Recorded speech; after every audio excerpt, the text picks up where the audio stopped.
Thank you. Thank you very much for your kind introduction. I would also like to thank Luis and Sandra for having invited me to give this lecture at CLUB De La Balanza. So let me just share my screen. Fine. Thank you. So as announced in the program, I will talk about the dissemination of the kilogram following its redefinition. In fact, one of the objectives of the redefinition of the kilogram in 2019 was to give national metrology institutes the opportunity to realize and to disseminate the kilogram independently, no longer dependent on the international prototype of the BIPM. So as you will see, this objective has not yet been fully achieved, and reality is a little bit more complicated. So I will start with a very short reminder of the new definition of the kilogram, and I think you're all now familiar with this. The main topic of my presentation will then be focused on the consensus value. So what is the consensus value? Why do we need it? How it is determined? And at the end, I will talk about the requirement for a stable mass unit at the BIPM, because as you will see, this is necessary to be able to determine in a reasonable way this consensus value. This slide is now mainly of historical value, of course, just to remind you that until 2019, the kilogram was defined as the mass of the international prototype, which we have here at the BIPM. And at that time, the kilogram was the last SI-based unit defined by material artifact. That has now been replaced by the new definition, which came to force on 20 May 2019. In the yellow box, you can see the text as it is printed in the SI brochure. So the kilogram is now based on a fixed numerical value of the Planck constant. In principle, these 4 lines of text do not much more than saying that the Planck constant is given by this numerical value, 6.62607015, 10 to minus 34, when expressed in the units kilogram meters squared second to minus 1. This, in fact, defines the kilogram because the size, or I should maybe say the magnitude of the Planck constant, that is given to us by nature. We find it as it is and we cannot change it. The definition then fixes a numerical value, which in principle we can choose as we wish. And the meter and the second, they are defined elsewhere. Just one second. They are defined elsewhere in the SI. So if we abandon the previous definition of the kilogram, the only element of this equation, which is then free, is the kilogram, and we can rearrange the equation and write that 1 kilogram is the Planck constant divided by the numerical value, and then we have the units meter to minus 1 and second. And of course, the value was chosen in such a way that the size of the kilogram did not change. It's still the same size of the kilogram than before the redefinition, which means that the definition is consistent with the mass of the international prototype being 1 kilogram. So this equation, of course, is pure theory. It doesn't tell us anything about how to realize this new definition in practice. In practice, there are 2 methods, 2 primary methods, which are accepted to realize the definition of the kilogram with an uncertainty which is sufficient for mass metrology. We are talking about a few parts in 10 to the 8. So at a level of 1 kilogram, this is a few tenths of micrograms. The first technique is the Kibble balance. Previously, this was called the Watt balance. This is based on the equivalence of electrical and mechanical power, and we're using 2 macroscopic quantum standards, the Josephson effect and the quantum Hall effect, to measure the electrical quantities. And this establishes a link between the Planck constant and a macroscopic mass, for example, 1 kilogram. The second technique is the X-ray crystal density, or XRCD method. This is based on determining the number of atoms in a nearly perfect silicon sphere. We then use an equation from atomic physics, and that gives us another way to establish a link between the Planck constant and the kilogram. I'm now not going any further in the details of these techniques because it's not the topic of the talk. If you want to read more, you can go to this webpage, which is shown here. It's the e-learning. You find the e-learning courses of the BIPM and some regional metrology organizations. There's one course on the dissemination of the kilogram and another one on the realization of the kilogram. So this new definition brings a new situation to mass metrology. We can have now in principle different multiple traceability paths. We can have different Kibble balances in different countries, several applications of the XRCD method. the question then comes up, what is the uniformity of these realizations? This question did not exist before because everyone was traceable to the international prototype. And also the question about uniformity at the secondary level of calibrated standards. So what you now need are comparisons to evaluate uniformity. Before we go any further, let's look at the number of operational Kibble balances and XRCD experiments.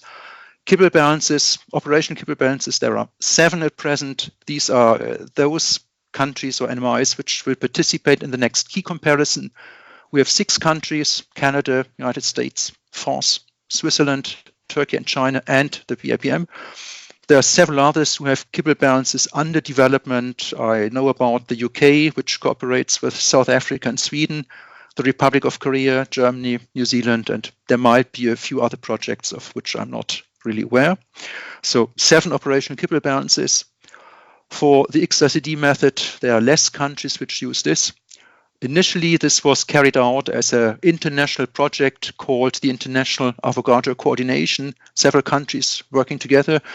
At present, there are mainly the PTB in Germany and the NMIJ in Japan who use the XRCD method to realize the kilogram. And since more recently, CMS ITRI of Chinese Taipei, they've obtained a silicon-28 sphere from the PTB. Now, to do a full realization with this technique, one needs to measure several quantities, and for many of them, CMS ITRI, they are still traceable to the PTB, so that's not yet to be considered as a fully independent realization. It's correlated with the realization of the PTB. So now the question is, what's the level of agreement between these realizations? If you go back a little bit in time, 2017, this was just before the redefinition, just before a crucial CCM meeting of the Consultative Committee for Mass and Related Quantities. We had that graph. At that time, the experiments were still determining the value of the Planck constant.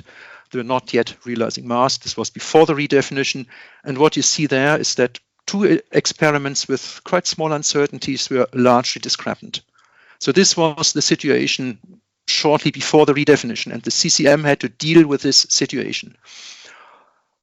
What was decided, you can see in this recommendation of the CCM from 2017, they considered that the most recent results, which I just showed you, with relative standard uncertainties below 5 part 10 to 8, they do not pass the standard chi-square test. So they requested that NMIs having a realization of the kilogram would use a consensus value until the dispersion and values between the experiments would become compatible with the individual realization uncertainties. So this is the first occurrence in any document of the consensus value.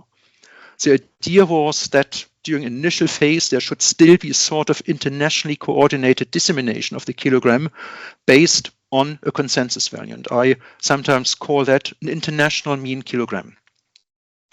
So at that time, it was not yet quite clear how the consensus value should be determined, but this was then done a little bit later by a task group of the CCM, and this is what you see here.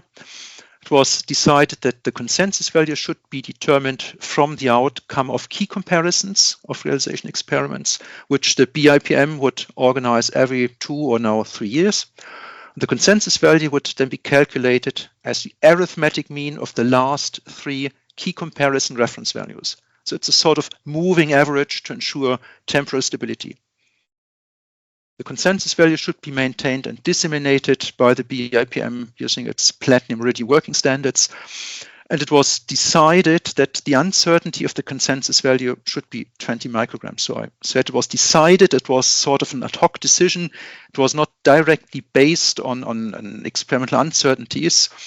It was considered that 20 micrograms is the typical uncertainty of mature realization experiments, and it would set the expectation on future uncertainties from realization experiments. So following this CCM meeting, shortly later, we started a first key comparison with the objective to evaluate the consistency and to have some material to calculate the first consensus value.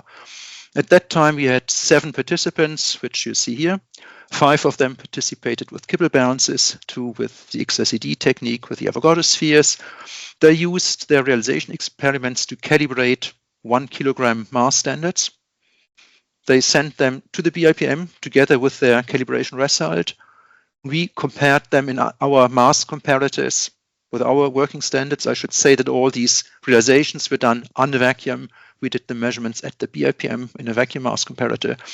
We made a link with our sorption standards between vacuum and air and established in this way a link with the international prototype to see how this would compare with the results of the realization experiments. And this is the outcome of this first comparison. You see the participants here on the x-axis. What is shown are differences between mass values attributed to a nominal 1 kilogram weight. The distance between two dashed lines is 50 micrograms. So generally, you see it's not too bad, but we have a significant difference here between the two results with the smallest uncertainties, as we had already seen before in 2017. The orange point, that's the weighted mean of all the other points. So that defines the key comparison reference value. This is why it sits on the 0 line. And the open symbol here, this is a result which is based on traceability to the IPK, which should, of course, be consistent with the value which was fixed for the Planck constant. This KCRV was then one of the ingredients for the calculation of the first consensus value, which was introduced in 2021. So what you see here on this graph is the KCRV, key comparison reference value of the comparison I just showed.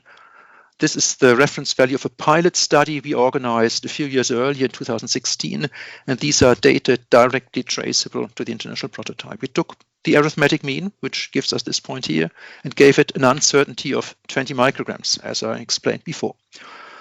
So this is the first consensus value. What this means is that the mass of the international prototype of the kilogram, if you would take it out of its safe and if you would weigh it based on this consensus value, it would no longer be exactly 1 kilogram, but 1 kilogram minus 2 micrograms with an uncertainty of 20 micrograms.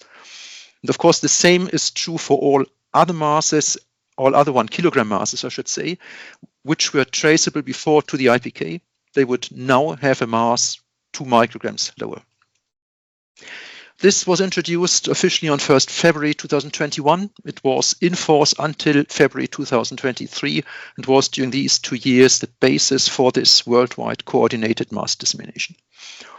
The CCM considered that this small change of 2 micrograms had to be compared with an uncertainty of 20 micrograms. It's insignificant, and one needed not to really make adjustments to the international mass scale. But NMIs needed to adjust their CMC uncertainties because they now had to take into account the additional uncertainty of the consensus value, 20 micrograms.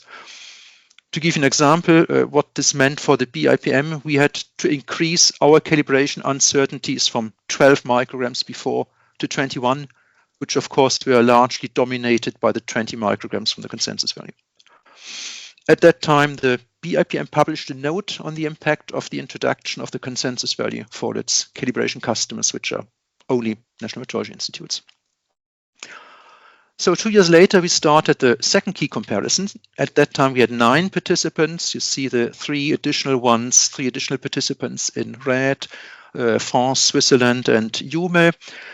This time we had the particularity that UME did the calibrations in air, whereas all the others calibrated under vacuum. So we used, again, our vacuum to air transfer standards to compare all those standards with each other, and again, with the international prototype.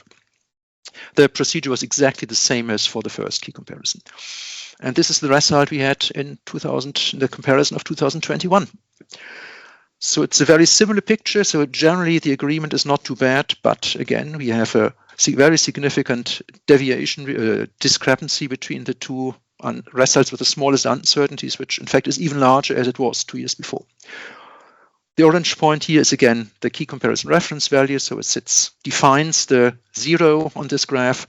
And this is the result which would be obtained based on the IPK, which is maintained on the BIPM working standards.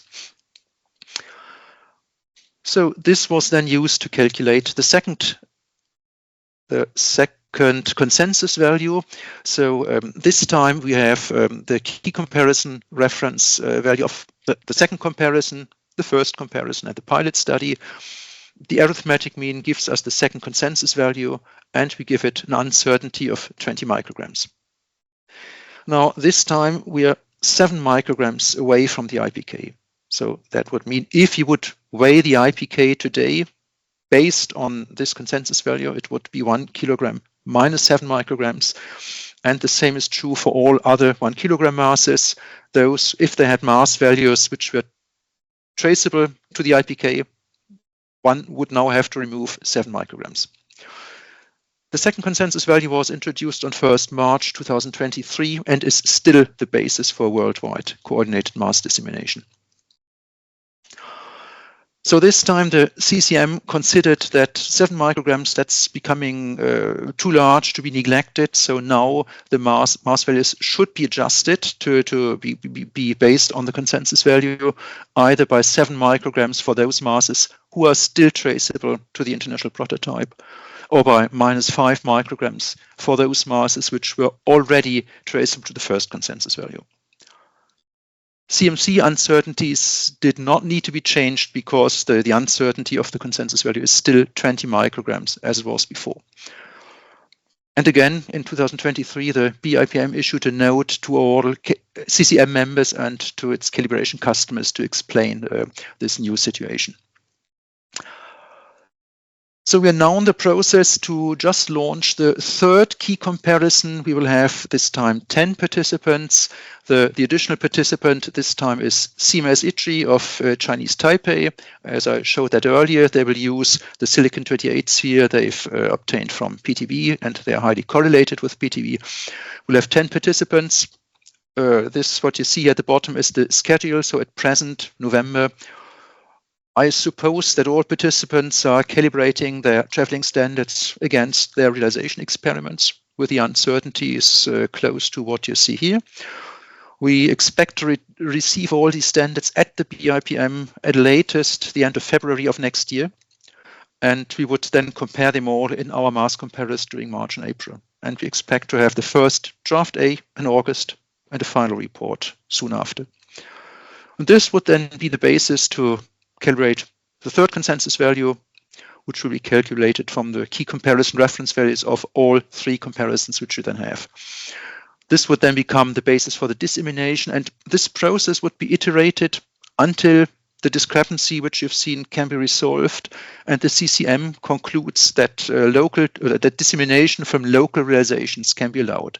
So we'll have the third key comparison, we might have a fourth, and that will continue until a point in time when we have sufficient agreement. And I always get the question, when will that be? And of course, I don't know, and no one knows. It depends really on the progress, which is in the further investigations which are made on these experiments. And now I show you again this graph, which you've seen before. This is how we calculated the second consensus value. So I draw your attention to the fact that between the first comparison here, the pilot study, and the second key comparison, there have been 5 years. So to be able to compare the reference values, to put them on the same graph with the same zero line, one needs to have a stable mass difference in between. Otherwise, this cannot be done. So we need to have something which defines us this stable zero line.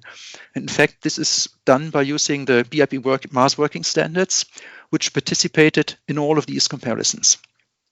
So we need to maintain a very stable mass unit at the BIPM to be able to carry out this process. And at this end of my talk, I very briefly explain you how we do this. We have at the BIPM a set of 12 platinum iridium working standards. We have grouped them into three hierarchical levels with very different levels of usage.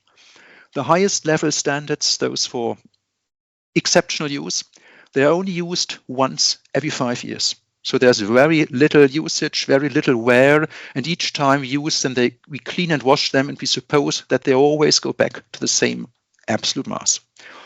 So they're used every 5 years to calibrate a set of 3 standards for limited use. These are used just once a year.